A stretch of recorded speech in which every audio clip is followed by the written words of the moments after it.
안녕하세요. 자, 이번 시간에는 이 경찰의 이 주민생활과 관련되어 있는 각종 안전과 관련되어 있는 각종 치안활동, 민생치안활동 중에서 특히 사회적 약자 보호와 관련되어 있는 이번 정부 들어서, 이번 경찰청 들어서, 이번 이 경찰청의 다양한 치안 정책 중에서 가장 최근에 치안과 관련되어 있는 민생치안의 핵심적인 주제 중에 하나인 이 3대 치안 정책에 대해서 그 첫 번째 시간으로 젠더 폭력과 관련해서 한번 알아보도록 하겠습니다. 현재 경찰청에서는요, 사회적 약자 보호를 위한 이 3대 치안 정책으로 세 가지, 즉 젠더 폭력 근절, 학대 실종 대응 강화, 마지막으로 청소년 보호 분야, 이렇게 세 가지 분야에 관련돼서 관련 이 정책을 집중적으로 추진하고 있고, 이에 우수자들을 대상으로 해서 특진을 상실을 하거나 아니면 관련돼서 예산과 장비, 조직 등을 보완을 하고 있습니다. 최근 들어서 잘 아시는 것처럼 미투 운동이라든가 아니면은 이 청소년을 대상으로 했었던 각종 이 성범죄와 관련되어 있는 사건들, 또 심지어는 마약류 사건들 이런 등등등 기본적으로 이 시민들이 느끼는, 국민들이 느끼는 치안과 관련되어 있는 욕구 여기에서 특히나 사회적 약자 보호와 관련돼서 많은 관심을 가지고 있습니다. 특히 청소년을 포함한 그러니까 여성 청소년을 포함한 청소년이라든가 노인이나 장애인, 그리고 이 여성들 중에서는 가정폭력에 의해서 희생이 되거나 또 아이들 같은 경우는 아동폭력에 의해서 희생이 되거나 전반적으로 사회적인 약자로 구분될 수 있는 사람들이 아무래도 경찰의 이 보호 속에서 각종 민생 치안과 관련되어 있는 치안 서비스를 제공받아야 되겠다라는 생각하에서 최근에는 치안 서비스 소위 말하는 균질화에 대해서 노력을 하고 있습니다. 오늘 그 첫 번째로 알아볼 게 바로 젠더 폭력 근절인데요. 일단 기본적으로 대여성 폭력, 그래서 이 여성 폭력에 대한 대응 체계를 구축하기 위해서 아무래도 범죄에 관련돼서 범죄 피해가 클 수밖에 없는 여성이 사회적으로 봤었을 때 이 범죄에 대해서 더 많은 불안감을 호소하기도 하고 각종 사건 사고에 대해 가지고 훨씬 더 많은 우려를 나타내기도 하고 있기 때문에 이를 위해서 이를 전담할 수 있는 전담 총력 대응 체계를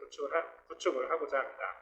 현재 경찰에서는 여성안전기획관을 신설을 하고 관련돼서 대여성폭력 전담 체계를 구축하고 있는데, 기본적으로 경찰청의 생활안전국 내에 여성청소년과와 성폭력 대책과 또 여성기획과와 여성대상범죄수사과, 아동청소년과 등으로 확대를 해서 기존에 있었던 체계보다도 더 세부적인 단위에서 이 경찰이 대여성범죄와 관련돼서 활동할 수 있도록 전담 체계를 구축을 했습니다. 한편 이 여성폭력과 관련되어 있는 각종 기관이라든가 또 교류 협력을 통해서 관련되어 있는 많은 의견들을 수렴을 해서 좀 더 지속적으로 이 여성에 대한 범죄 피해를 줄일 수 있도록 세미나를 개최한다라든가 치안 정보를 수집하고 있고요. 관련해서는 특히 경찰청 산하에 있는 교육기관 내에서 여성폭력과 관련되어 있는 교육과정을 교과목으로 제정을 해가지고 교육 콘텐츠를 만들어서 해당 워크숍이라든가 아니면 교육 프로그램에 연중으로 진행을 하고 있습니다. 또한 여성 청소년 수사 역량을 강화하기 위해서 앞서 말씀드렸었던 이러한 관리자들을 중심으로 해가지고 이 여성 청소년에 해당 각 경찰서의 이 과장급의 수사 지휘 과정이라든가 아니면은 팀장 과정을 운영을 하고 있고, 이게 현장에 다시 되돌아왔었을 때 여성 청소년 범죄의 특성을 파악을 하고 관련되어 있는 치안 서비스를 제공할 수 있도록 현재 각종 교육을 실시를 하고 있습니다. 현재 경찰에서 실시하고 있는 다양한 이 경찰 교육 과정 중에서는요, 직접 경찰 기관에서, 즉 수사연수원이라든가 인재개발원에서 하고 있는, 경찰교육원에서 하고 있는 프로그램도 있지만, 이 외에도 지방청 단위라든가 국가소, 또 더 나아가서 국립특수교육원이라든가 아니면 대학기관을 활용을 해서 실시하는 등 다양한 형태로 실시를 하고 있습니다. 현재 우리나라에 최근까지도 미투 운동을 비롯해가지고 사회 각계각층에서 성폭력 또는 성희롱의 피해에 관련되어 있는 많은 사례들이 보고가 되어 있고, 또한 이 유흥업소에서 약물로 인한 성범죄라든가 또 온라인 매체를 활용한 불법 촬영 사건 이러한 등등 다양하게 여성이 각종 폭력의 희생자로 발생하는 사건 사고들이 많이 발생을 했습니다.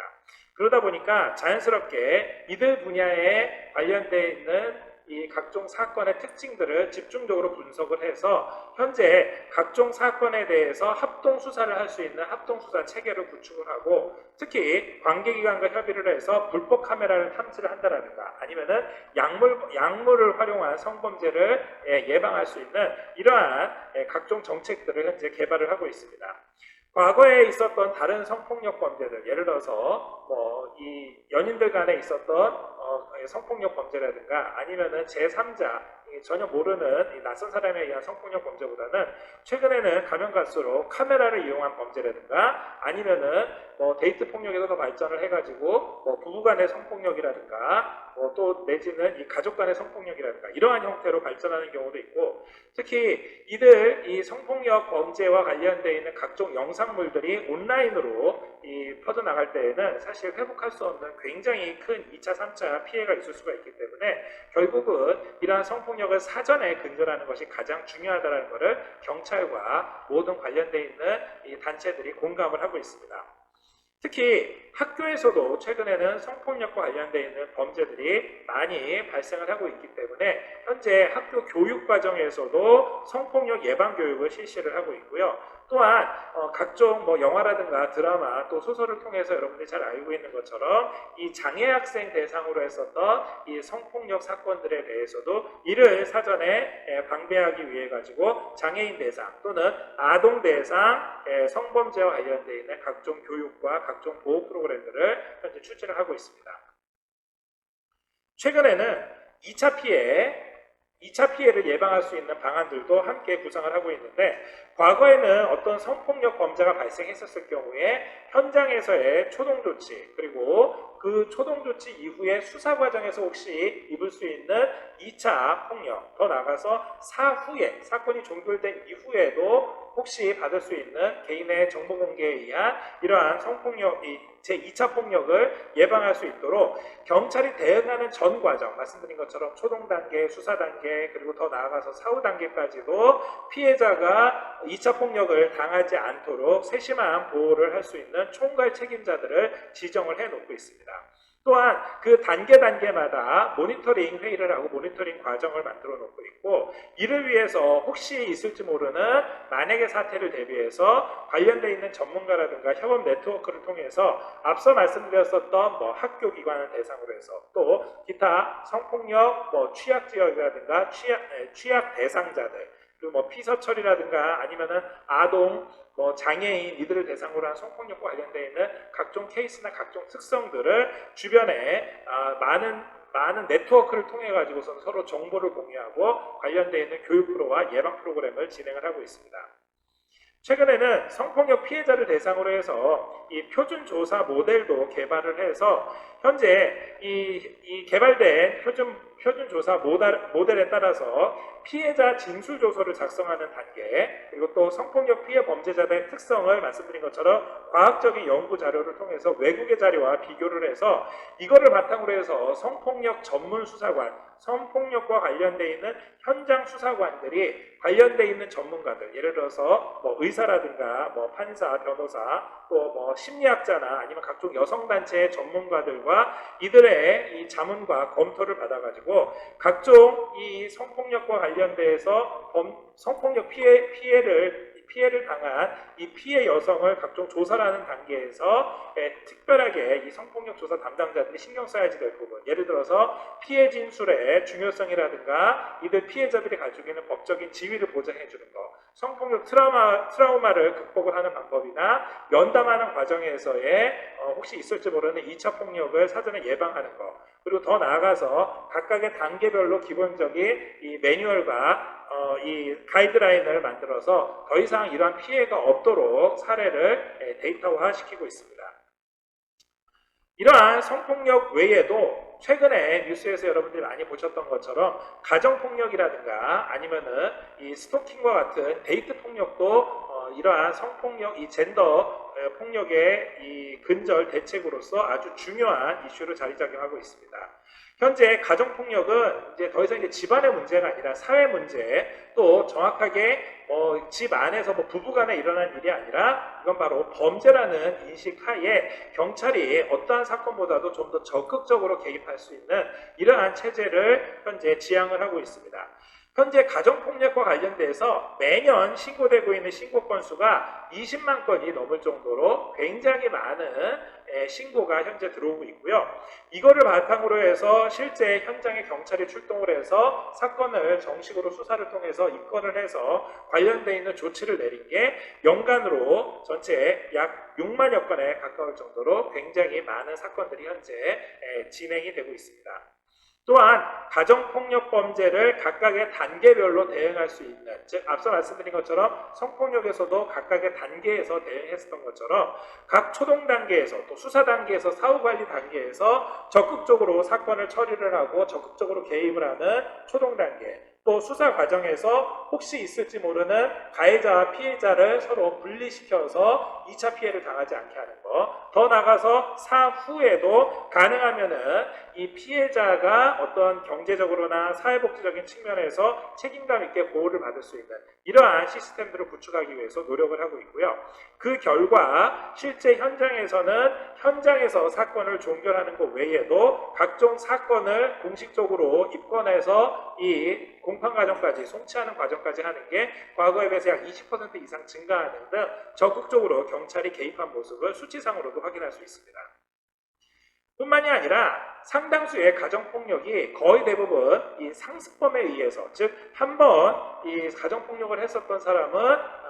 곧 조만간에 다시 제2, 제3의 가정폭력이 일어날 수가 있기 때문에 결국 해당 단계에서 혹시 신고자가 이 신고 내용을 철회한다 하더라도 항상 데이터베이스화해서 관리할 수 있는 이러한 체제를 가지고 있음으로 해서 결국은 상습적인 가정폭력 가해자 또 고질적인 가해자가 나중에 정말로 강력한 사건으로 발전하기 이전에 강력하게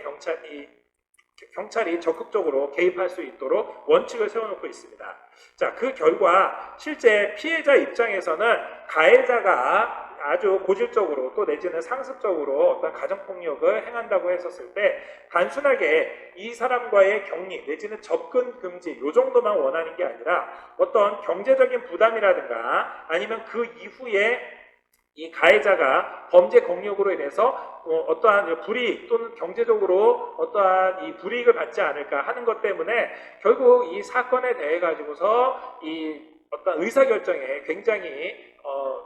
어려워하는 경향이 있는데 이는 단순하게 이 범죄 사건으로만 인식하는 게 아니라 더 나아가서 이게 가사 사건으로 연결이 된다 그러면은 결국 두 사람을 영원히 분리를 하고 분리하는 과정에서 자연스럽게 어떠한 이 재산 분배라든가 이 여성이 혼자서 독립을 할 수 있는 이러한 적극적인 법률 안내까지도 함께 시스템화시켜서 안내를 해주고 있습니다.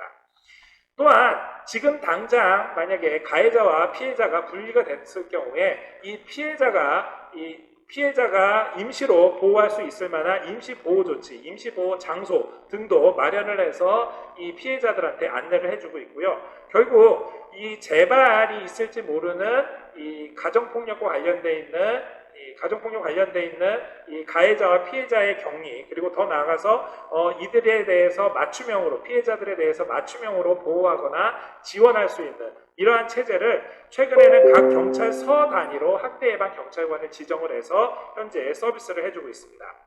최근에는 가정폭력과 관련돼서 재발 우려 가정 대상을 선택을 해서 이들에 대해서 사후적으로도 정기적으로 모니터링하거나 아니면은 직접 방문이 어려울 경우에 전화나 아니면은 제2, 제3의 상담기관이라든가 여성단체를 활용을 해가지고 계속해서 이 치안 정보나 가정폭력 관련되어 있는 정보를 서로 교환을 하고 있고요. 이런 거를 통해서 결국 가정폭력에 대처할 수 있을 만한 각 시스템들을 이거를 지금 현재는 본청이나 지방청 단위, 더 나아가서 이제는 각 경찰서 단위까지도 만들어서 어떠한 통합적인 지원 체계를 해줄 수 있는 솔루션 팀을 구성해 놓고 이들을 사후까지도 계속해서 서비스를 해주고 있습니다. 이를 위해서는 당연히 가정폭력과 관련되어 있는 다양한 기관들이 함께 협업하는 게 중요합니다. 아까 앞서서 얘기했었던 것처럼 관련돼서 지자체라든가 여성단체 또 각종 여성이 경제적으로 독립할 수 있을 만한 다양한 법률적인 지원과 의료 지원 등도 이야기를 했습니다만 실제로 이들이 경제적으로 독립을 하기 위해서는 단순하게 법률적인 것만 지원되는 게 아니라 사회복지 차원이나 아니면 경제 지원 차원에서 지원을 해줄 필요가 있습니다. 그래서 상당수의 여성들이 이렇게 격리 내지는 어떤 가사 사건에 의해 가지고서는 영원히 이 가정이 분리가 됐었을 경우에 경제적으로 독립 내지는 독립하기 이전에 실제 해당 지자체에서 어떤 기초수급 대상자로 해서 경제적 지원을 받는다라든가 아니면은 이 그동안의 위기관리가 있었던 가정이 경제적으로 독립하기 위해 가지고 경력단절 여성들이 정말 사회로 복귀할 수 있을 만한 센터들과 함께 협업을 해서 이 통합지원센터가 지자체 단위로 현재 구성이 되어서 운영 중에 있습니다. 또한 이러한 가정폭력이 단순하게 가정 내에서 일어나는 단순한 사건이 아니고 부부간의 일이 아니고 이제는 사회 문제화 된다는 것에 대해서 관련되어 있는 각종 홍보 프로그램을 통해서 안내를 하고 있고요. 이는 경찰 혼자서 하는 게 아니라 여성가족부라든가 여성단체, 기타 이 지자체와 함께 협력해서 프로그램을 진행하고 있습니다. 자, 이 젠더 폭력과 관련돼서 마지막으로 여러분들이 살펴보실 게 바로 데이트 폭력, 스토킹과 같은 이 결혼하기 전에 이 연인 간에 있는 또 내지는 이 아직까지는 가해자와 피해자가 특정되지 않았습니다만은 특정되지 않았었던 이 가해자와 피해자가 평상시에는 다정한 연인이었다가 어느 순간에 갑자기 가해자와 피해자로 변경되게 되는 이러한 특성에 중점을 맞춰서 이게 단순하게 폭력 행위로만 끝나는 게 아니라 더 극단으로 치달을 경우에는 살인을 포함한 아주 중요한 강력 사건으로 이룰 수 있는 가능성을 배제하지 않고 이에 대해서 피해자 보호에 유념하면서 이 데이트 폭력, 즉 스토킹과 같은 범죄를 사전에 예방할 수 있도록 정책을 세우고 있습니다. 일단 기본적으로는 가해자에 대해서 범행 동기라든가 폭력성, 상습성에 대해 가지고 기본적으로 정보 수집을 통해서 엄정 대응하는 것을 원칙으로 하고 있고요. 또한 이것과 관련돼서 데이트 폭력과 관련돼서 연도별로 이 해당 신고기간을 두거나 또는 연도별로 홍보를 강화함으로 해가지고 각종 데이트 폭력과 관련되어 있는 이 신고 건수 그리고 검거 건수가 꾸준히 증가하는 양상을 확인할 수가 있습니다. 실제 이 데이트 폭력의 피해자 같은 경우에는 여성이 거의 대부분 70% 이상을 차지하지만 의외로 남성도 한 10% 정도는 데이트 폭력의 피해자로 발생을 하기도 합니다. 물론 데이트 폭력의 피해 정도에 따라서는 조금 다를 수 있습니다만 어찌됐든 간에 이 데이트 폭력에 의한 피해자가 남녀 불문하고 함께 발생을 할 수 있다는 점은 현장에서 수사를 하고 있는 수사관들도 항상 유념을 해두고 있는 상황이고요. 또한 이 연령면에 있어서도 거의 대부분 20, 30대가 대부분을 차지할 거라고 생각을 하지만 실제 약 60%는 20, 30대 그 외에 40이나 50대에도 30% 정도 이 차지를 하고 있기 때문에 최근에 독신 가정이 늘어나면서 자연스럽게 이제는 연령의 구분이 없이 데이트 폭력이 흔하게 발생할 수 있다는 것을 담당 수사관들도 인지를 하고 있는 상황입니다. 한편 스토킹 같은 경우에는 과거에 2000년대 이전까지만 하더라도 일종의 범죄로 보기보다는 단순한 경범죄 처벌 사건 정도로만 수사를 했었습니다만 이제는 스토킹 자체가 지속적인 괴롭힘 조항에서 이제는 성폭력의 일환으로 젠더 폭력의 일환으로 들어와서 사회적으로 큰 해악을 끼칠 수 있는 아주 중요한 범죄로 인식이 되고 있습니다. 그래서 이제는 경범죄 처벌법이 아니라 형법상의 중요한 범죄 그리고 정보통신망법에 있는 중요한 범죄로서 해당 가해자를 범죄자로 명확하게 처벌을 하고 있습니다. 현재 매년 이러한 이 괴롭힘, 이 지속적인 괴롭힘, 즉 스토킹과 관련돼 가지고 통구 처분이나 직결 심판을 받은 사람이 매년 증가를 해서 현재는 500명 이상 발생을 하고 있고요. 이러한 데이트 폭력이나 아니면 스토킹과 같은 범죄와 관련돼서 이 매년 이 증가하고 있는 사건 건수를 적극적으로 현장에서 대응할 수 있도록 데이트 폭력과 관련되어 있는 TF팀을 편성을 해서 112 신고 단계에서부터 이미 데이트 폭력과 관련되어 있는 코드를 만들고 관련돼서 현장에 도착했었을 경우에 출동 경찰관이 현장에서 빠르게 상황을 파악을 하고 파악된 상황을 바탕으로 해가지고 형사처분 여부하고는 관계없이 무조건 경고장을 발부를 하고 이 데이터가 누적돼서 앞서 말씀드린 것처럼 상습적인 가해자, 고질적인 가해자들을 사전에 추출할 수 있도록 현재 시스템화 시켜놨습니다. 또한 각종 사건 사고가 가해자 피해자 관계가 명확하게 있었을 경우에 이 피해 내용이라든가 상해 여부, 상습성 그리고 이 가해자에 대해서 처벌을 원하는지에 대해서 명확하게 이 의사를 밝힐 수 있도록 분리해서 이 내용을 청취를 하고 있고 이렇게 명확하게 이 처벌을 원했을 경우에 그 이후에 혹시 발생할 수 있는 보복범죄 등 2차 피해의 가능성이 있을 경우에 원칙적으로 구속수사를 하는 등 단순하게 폭력행위 그 현장에서 끝나는 게 아니라 그 이후에도 대응할 수 있는 체계를 만들어놨습니다. 결국 이는 피해자 보호를 해야지 되는 피해자 보호 방안으로까지 확대가 돼서 혹시 이 데이트 폭력의 피해자한테 맞춤형 신변보호가 필요할 경우에는 보호시설을 제공해주거나 주거지 지역에 순찰을 강화하거나 위치 추적 장치를 제공해주는 등의 적극적인 개입을 하고 있고 이를 통해서 사후 모니터링도 강화하고 있습니다. 현재 스토킹 같은 경우에는 스토킹 처벌법 제정을 통해서 앞으로 스토킹과 데이트 폭력 관련되어 있는 처벌을 강화할 계획이고 또한 이 데이트 폭력이나 스토킹과 관련되어 있는 피해자 지원 체계 또 피해자 신변보호 관련되어 있는 예방 인식 개선들에 위해서 종합계획을 수립을 해서 대응하고자 하고 있습니다. 경찰청에서는 현재 각 관서에서 스토킹 대응과 관련되어 있는 TF를 만들어서 관련되어 있는 신고 코드라든가 아니면 사후 조치를 위한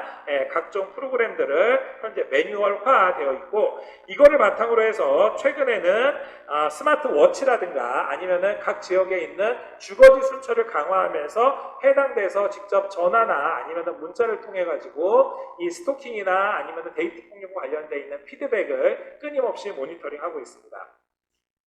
결국 오늘 여러분들이 함께 봤었던 다양한 젠더 폭력과 관련된 내용들 예를 들어서 실제 여성들이 성폭력 또 내지는 가정폭력이나 지금 방금 보신 것 같이 데이트 폭력, 스토킹처럼 다양한 범죄에 의해서 노출되고 그로 인해 가지고 수사 단계나 아니면 그 사후 단계까지 그동안의 범죄 수사의 관점에서 봤다 그러면은 이제는 젠더 폭력을 근절하기 위해서는 이 피해자 입장에서 피해자를 어떻게 보호를 하고 피해자 입장에서 어떻게 지원을 해줄지 그리고 이 피해자 보호와 지원을 위해서는 가해자에 대해서 어떻게 엄정하게 대응하고 어떻게 데이터를 축적해 나갈지에 대해서 현재 이러한 각종 시스템들이 보완되고 매뉴얼화되고 있습니다. 여러분들 중에서도 특히 이 여성 청소년과 관련되어 있는 분야에 관심이 많이 가지고 있는 꼭 여성 경찰관을 원하는 학생들뿐만이 아니라 남녀 불문을 하고 최근에 각종 사회적 이슈가 되고 있는 젠더 폭력과 관련돼서 많은 관심을 가지고 있을 것으로 생각이 됩니다. 실제 이러한 경찰의 젠더 폭력 근절과 관련되어 있는 대책들이 이 앞서 여러분들이 살펴보신 것처럼 최근 들어서 이 최근 5년 이내에 사회적 이슈화가 되고 이러한 이슈들을 바탕으로 해서 체계적인 매뉴얼들을 지금 현재 막 시작한 단계라고 볼 수가 있습니다. 따라서 여러분들도 앞으로 이러한 분야에 대해서 좀 관심을 가지고 실제 현장에서 근무할 때 많은 아이디어를 내고 관련돼서 자료를 수집을 한다 그러면 아마 이제 우리나라가 어느 지역보다도 젠더 폭력과 관련돼서는 안전한 지역으로 될 수 있을 거라고 생각이 됩니다. 자, 오늘 젠더 폭력과 관련되어 있는 내용들 함께 살펴봤고요. 오늘 수업은 이걸로 마치도록 하겠습니다. 수고하셨습니다.